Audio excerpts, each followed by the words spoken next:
السلام علیکم فرینڈس، کیسے ہیں آپ سب لوگ؟ امید کرتی ہوں سب خیریت سے ہوں گے۔ چلتے ہیں اپنی اسٹوری کی طرف۔ عشق بے قرار، ایپیسوڈ 30 بائی ایٹیٹیوڈ گرل۔ رات کے آخری پہر خواب آف لائن ہوا تو یشرا نے غصے میں آ کر اپنا فون ریسیٹ کیا اور سم نکال کر توڑ مروڑ کر ڈسٹ بین میں پھینک دی۔ فون کبرڈ میں رکھ دیا تھا۔ وہ انسان اتنا بے حس ہو گیا تھا کہ پوری رات جاگتا تھا، لیکن اسے ایک بار بھی فون کال یا میسج نہیں کرتا تھا، جبکہ دوسری طرف بھی یہی حال تھا۔ بس فرق اتنا تھا، خواب اپنا فون نہیں توڑ سکتا تھا، وجہ اس کا بزنس تھا۔ چند پل گزرے، خواب نے پھر سے فون اٹھا کر دیکھا۔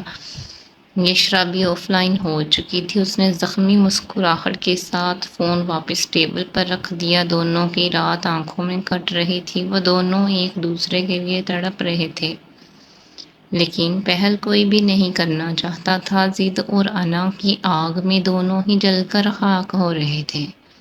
یشرا کو اسلام آباد آئے 1 ہفتے سے زیادہ دن ہو گئے تھے۔ حویلی میں کسی نے بھی کال کر کے اس کی خیر خیریت نہیں پوچھی تھی۔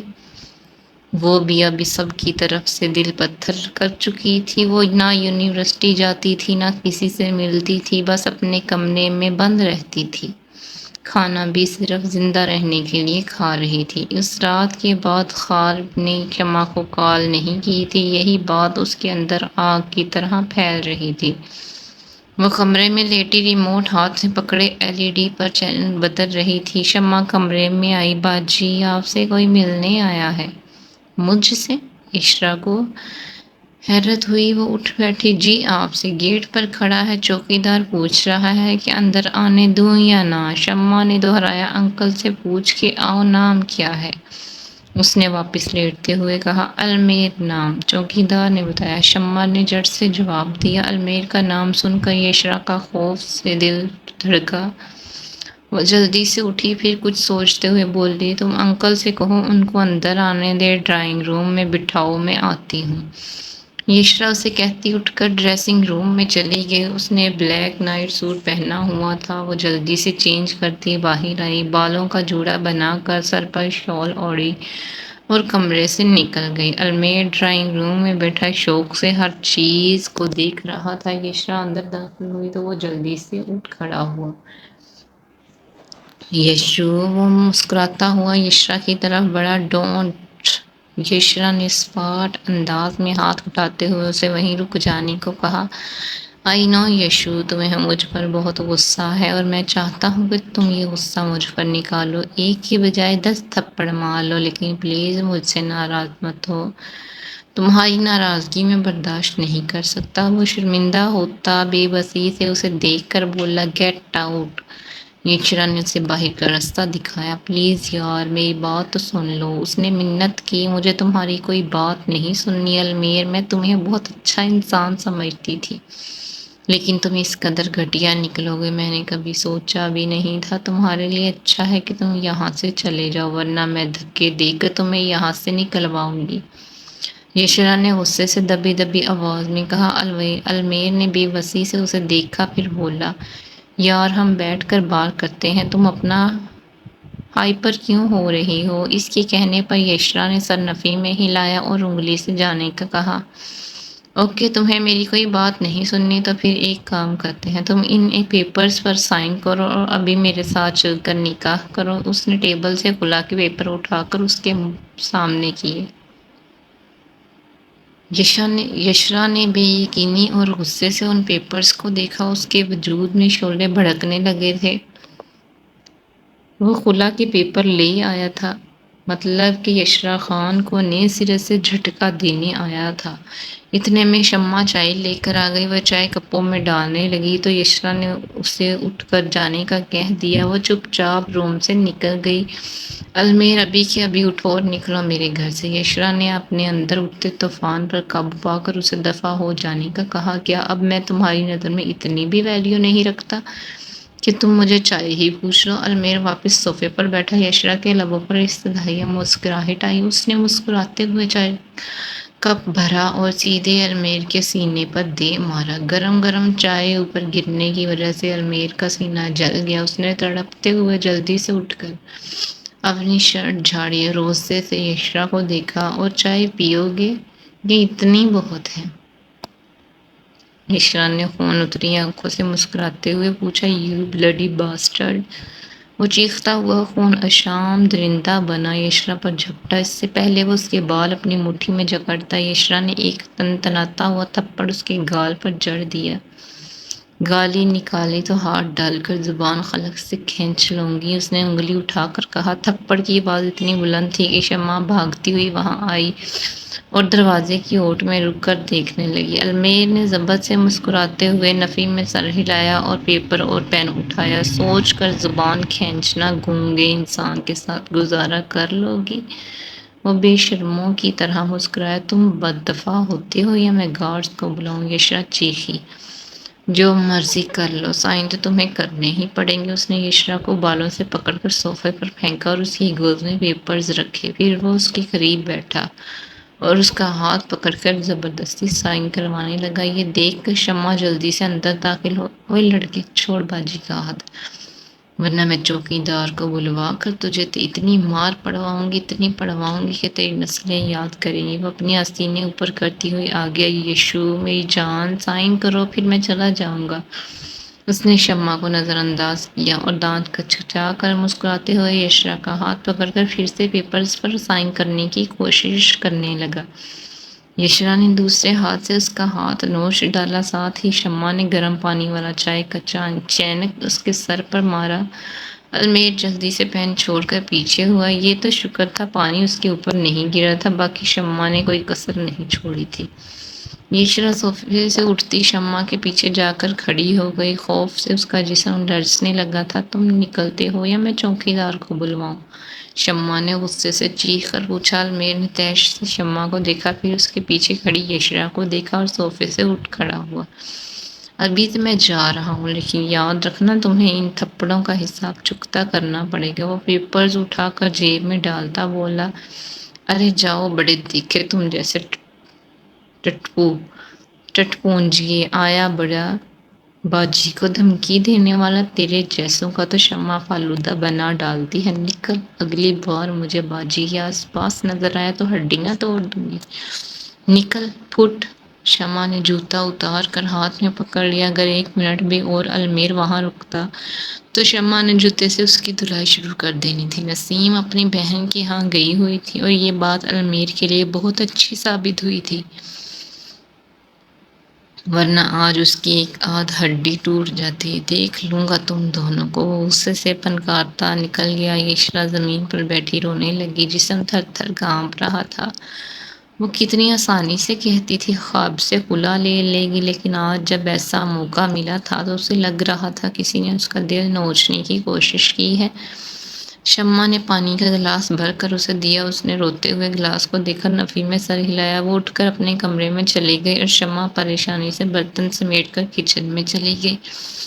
یشرا نے رو رو کر برا حال کر لیا تھا۔ وہ جس کے لیے المیر کو دھتکار چکی تھی، وہ اس کی طرف دیکھنا بھی گوارا نہیں کر رہا تھا۔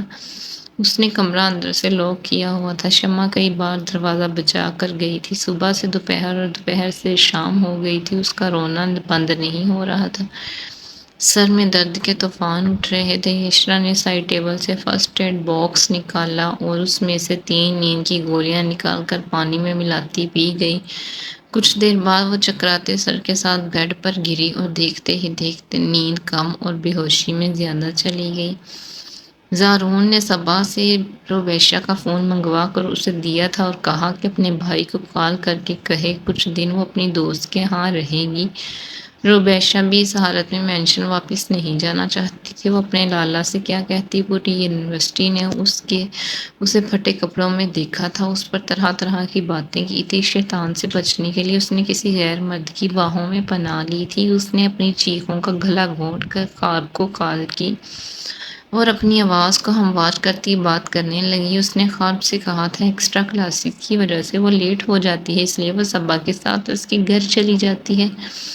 خواب نے بات کو سمجھتے ہوئے اسے جلدی واپس گھر آنے کا کہا۔ اسے ربیشہ کی بات بدلی بدلی لگ رہی تھی پوچھنے پر اس نے گلا خراب ہونے کا بہانہ کر دیا۔ ایک ہفتے بعد زارون یونیورسٹی آیا تھا۔ ربیشہ کا واقعہ جنگل میں آگ کی طرح پھیل چکا تھا۔ ہر کسی کی زبان پر میڈیکل کی اسٹوڈنٹ کا ذکر تھا۔ جس نے ربیشہ کو نہیں دیکھا تھا ان کے اندر ربیشہ کو دیکھنے کا تجسس پیدا ہو گیا تھا۔ اس نے آتے ہی تھرڈ ایئر کی اسٹوڈنٹ مہک کو ڈھونڈا اور بالوں سے پکڑ کر تھپڑوں سے اس کا چہرہ لال کر دیا۔ مہک چکراتے سر کے ساتھ زارون کو دیکھتی رہ گئی۔ اگر تم عورت نہ ہوتی تو میں تمہارا حال اتنا بدتر کرتا کہ تمہیں دیکھنے والے ہر انسان کی روح کانپ جاتی۔ اس کی داڑھ پر سب ششدر رہ گئے۔ لڑکیاں خوف سے سہم گئی تھی۔ کسی میں اتنی ہمت نہیں تھی آگے بڑھ کر زارون کو روکتے۔ مہک چکراتے سر کے ساتھ روتی ہوئی نفی میں سر ہلانے لگی۔ زارون جیسے آیا تھا ویسے ہی واپس چلا گیا۔ یونیورسٹی کے ہیڈ تک بات پہنچنے سے پہلے وہ واپس جا چکا تھا۔ کمیٹی پھر سے بٹھائی گئی تھی لیکن پچھلی بار کی طرح مہک کے علاوہ وہاں پر کوئی نہیں تھا، نہ مجرم نہ ملزم۔ ربیشہ کی بات ابھی اتنی پرانی نہیں ہوئی تھی کہ لوگ اسے بھول جاتے اور اوپر سے مہک کے ساتھ پیش آنے والی واردات ایک نیا ٹوسٹ لے کر آئی تھی۔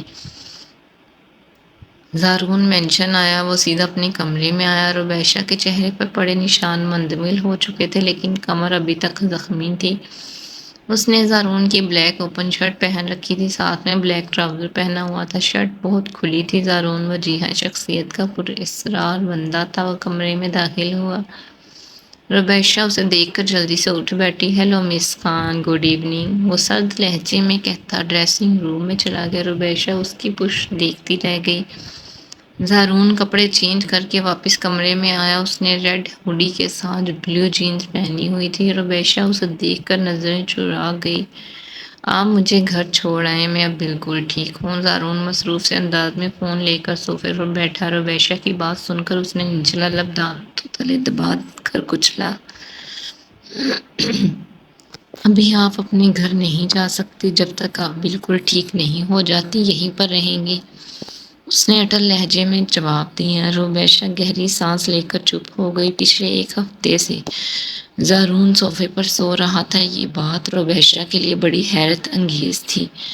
اتنا بڑا گھر تھا، اتنے کمرے تھے، وہ سب کمرے چھوڑ کر اس کمرے میں صوفے پر سو رہا تھا۔ زارون کے گارڈز ولید کی ایک ایک ہڈی کا سرما بنا کر اس کے گھر کے دروازے کے آگے پھینک آئے تھے۔ وہ ہاسپٹل میں ایڈمٹ تھا۔ اس کا باپ پاگلوں کی طرح اس شخص کو ڈھونڈ رہا تھا جس نے ولید کا یہ حال کیا تھا۔ رات کا آخری پہر خواب بالکنی میں کھڑا سگریٹ پھونک رہا تھا۔ عشاء سکون نے اس سے رخ موڑ لیا تھا۔ دل میں عجیب سی بے چینی تھی۔ وہی رات اس نے جا کر گزاری تھی۔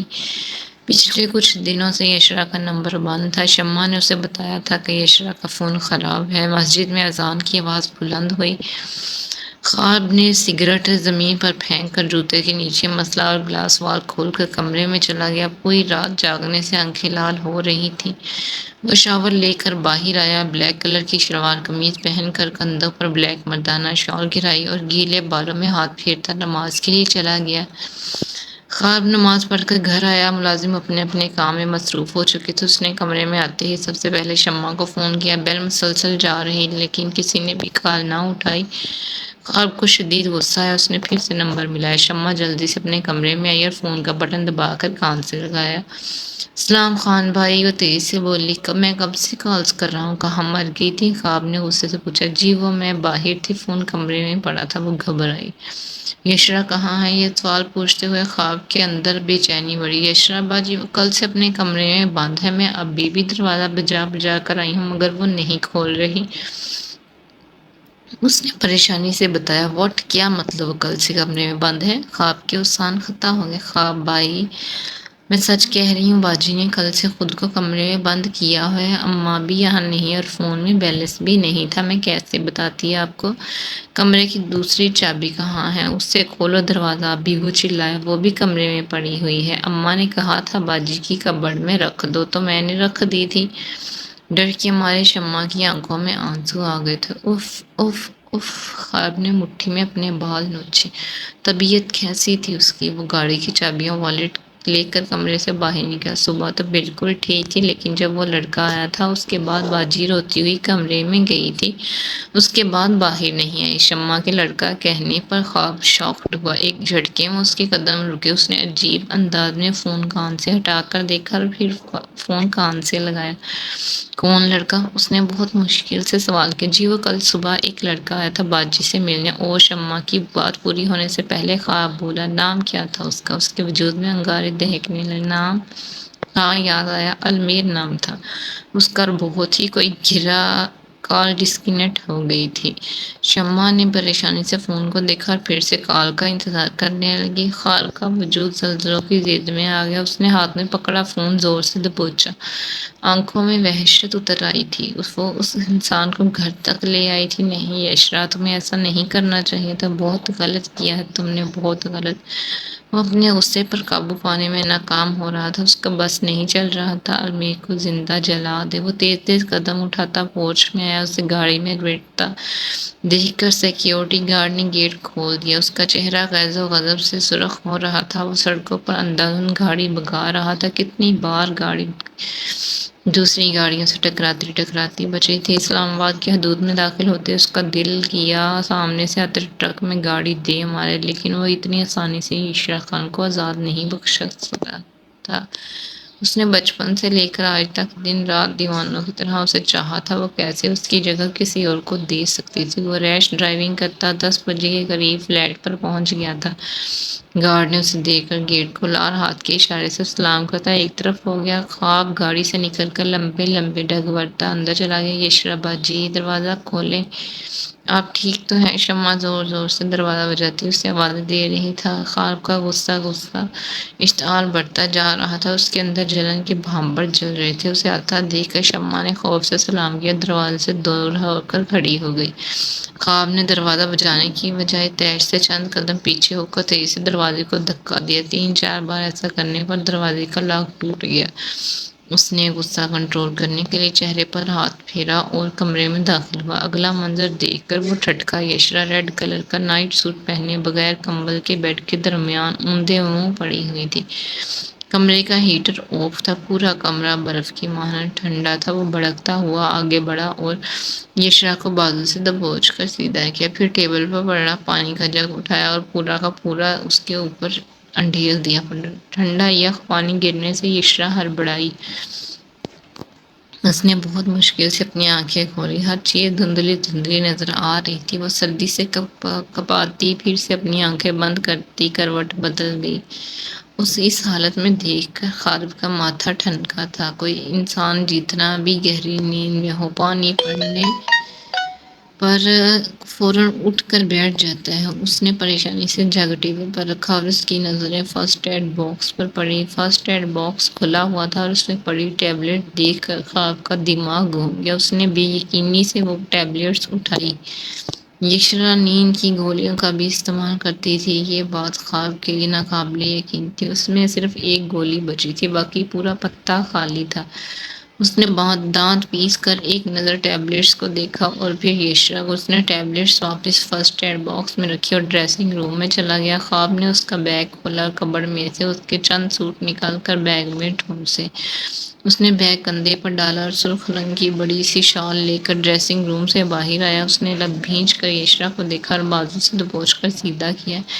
اتنی سخت گرفت پر نیند میں بھی وقراہی۔ خواب نے اسے کندھوں سے پکڑ کر بٹھایا اور اس کے اوپر شال اڑائی، پھر اس کی کمر میں ہاتھ ڈال کر کھڑا کیا اور اسے اپنے ساتھ گھسیٹتا ہوا باہر کی طرف بڑھا۔ یشرا کا سر اس کے زخمی کندھے پر لگا تھا۔ وہ اپنے لب دانتوں میں دباتا درد برداشت کرنے لگا۔ یشرا مشکل سے قدم اٹھاتی اپنا بازو چھڑوانے کی ناکام سعی کرنے لگی۔ وہ بار بار لڑکھڑا کر گرنے لگی۔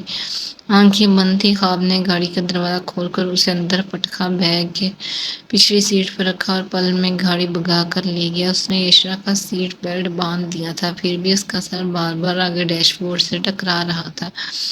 یشرا کی حالت دیکھ کر ایک پل کے لیے خواب کو اس پر بے حد ترس آیا۔ اس نے سڑک کے کنارے گاڑی روکی اور غور سے اس کا جائزہ لیا۔ شال میں لپٹا اس کا زرد چہرہ، خشک ہونٹ، سوجی آنکھیں، کیا حال کر لیا تھا اس نے اپنا۔ اس نے یشرا کا سیٹ بیلٹ کھولا اور اس کا سر اپنے کندھے پر رکھا۔ کچھ پل کے لیے وہ اپنی آنکھیں بند کر کے اسے محسوس کرنے لگا یشرا خان نے اس کی روح پر گہرے وار کیے تھے، وہ پل پل مر رہا تھا، پھر بھی اس کا عشق سر چڑھ کر بول رہا تھا۔ وہ کہتے ہیں نا، مر مر مر مر پر عشق دے سرے چڑھ کے مر۔ خواب نے آنکھیں کھولی، تھوڑی سی اس کے چہرہ پکڑ کر اوپر کیا، نرمی سے اس کے ماتھے پر لب رکھے اور گہرا سانس لے کر گاڑی سٹارٹ کی۔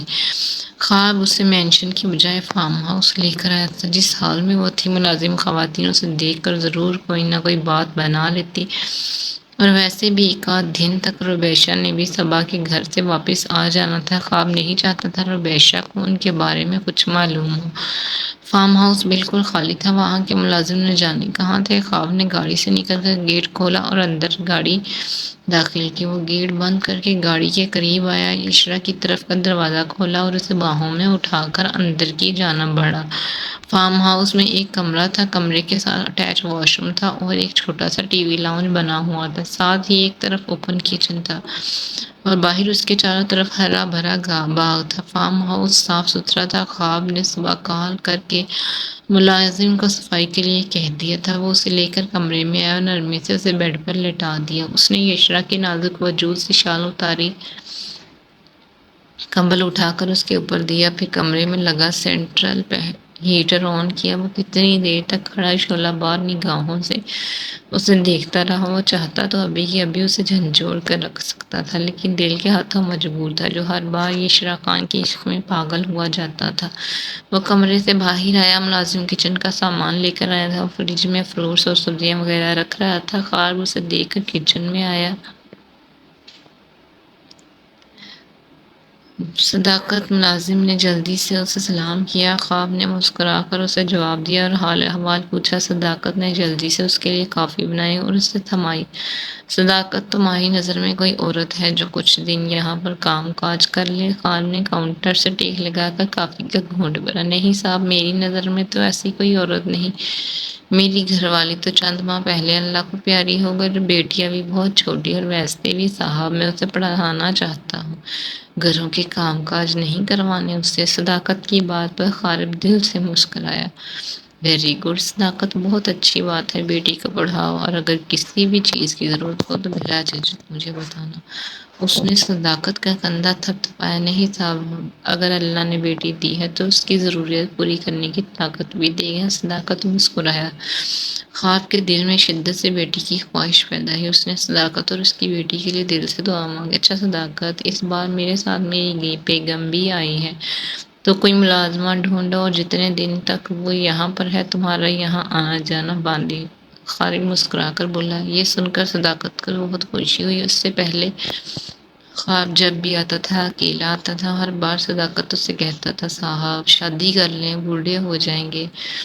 وہ مسکرا کر جی صاحب کہتا اپنا کام مکمل کر کے چلا گیا۔ خواب کمرے میں آیا۔ لگاتار سفر کرنے کی وجہ سے اس کے سر میں شدید درد تھا۔ وہ بیڈ پر آ کر لیٹا اور یشرا کمر میں ہاتھ ڈال کر اسے اپنے قریب کیا۔ خواب کی دھڑکن تیز ہوئی۔ یشرا اس کے سینے پر سر رکھتی شدت سے اس کے ساتھ لپٹ گئی۔ اس کی رعنائیاں خالد کے سینے سے ٹچ ہوئی۔ خواب نے اس کی گردن سے بال پیچھے کیے اور اپنے لبوں سے اس کی گردن کو گیلا کیا۔ اتنے دنوں بعد وہ اس کی پناہوں میں آئی تھی۔ وہ اس کی کمر پر ہاتھوں کا زور ڈالتا اسے خود میں بھینچ گیا۔